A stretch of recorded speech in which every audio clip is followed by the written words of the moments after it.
Welcome back to Friends at 5. We are talking about our State House updates, and we're also asking this question. Could the failed VC Summer project be revived?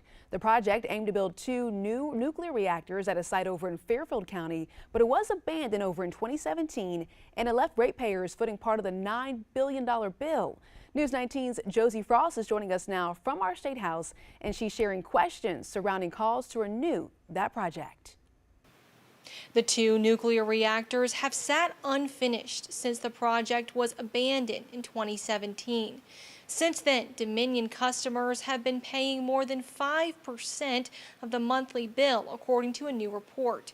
Now some say private investment could restart the project without costing ratepayers anymore, but others aren't convinced. Earlier this year, Santee Cooper put out a request that allows private companies, like a tech company that's interested in owning and operating the 2 unfinished reactors, to submit a proposal to finish them. Representative Gil Gatch says that would mean that ratepayers would be protected with the company taking on the cost of the project. We're having double-digit increases in population growth here in South Carolina, and that creates a bit of an energy dilemma for us. A Google or a Meta coming in and investing dollars into VC Summer 2 and 3 would actually drive ratepayers' costs down. Gatch was a lead sponsor on an energy bill that passed this year. It also paved the way for a new gas plant in Colleton County. He says with both plants, an energy surplus could lower prices for South Carolina customers. So it wouldn't be starting from zero. It would be building upon what's already been completed.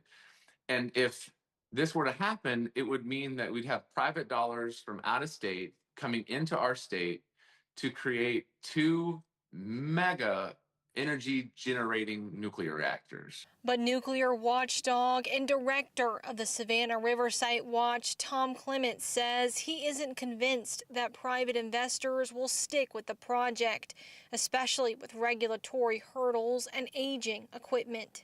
I just can't make this project add up to why a private entity would sink a whole bunch of money into what could be a nightmare.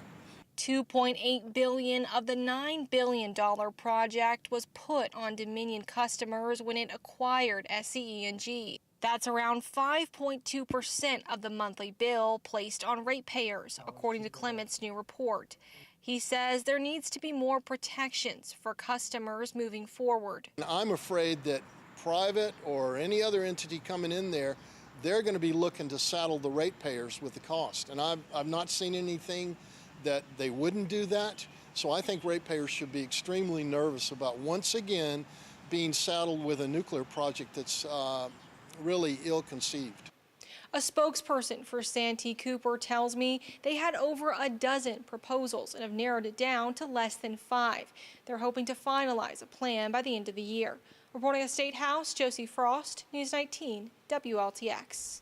All right, Josie, thank you so much. As for that proposed gas plant over in Colleton County, that could generate around 2,000 megawatts of energy. That project, though, would still have to go ahead and pass through the Public Service Commission as well.